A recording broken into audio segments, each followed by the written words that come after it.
Alam mo sir, meron ako ditong barina. Barena. Nasira last week. Akala ko wala ng pag-asa pero ngayon, try kong ayusin. Nung binuksan ko, ang sira niya pala, itong tinatawag na carbon brass. Ito, putol yung carbon brass. Ito po.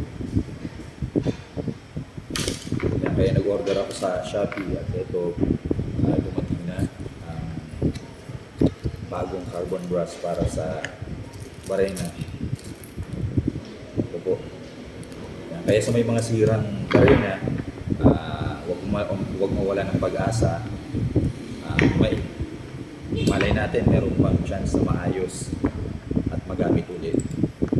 Kasi medyo mahal kung tutusin ang presyo ng isang barena. Meron pa dito isang Makita. Ano po, Makita brand na barena. Ito, try natin ayusin.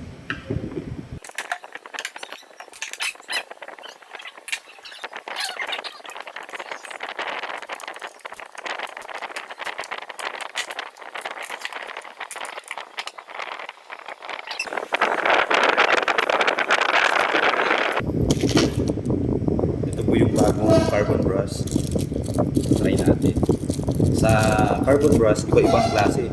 Depende sa number. Meron siya ditong nakalagay.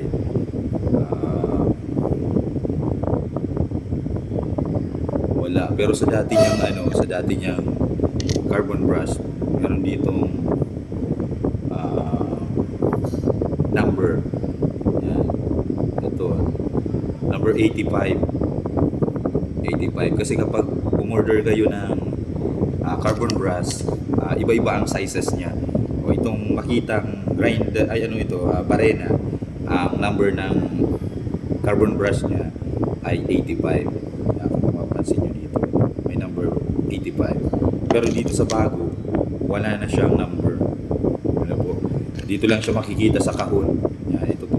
Makita, CB85. CB means carbon brass, number 85.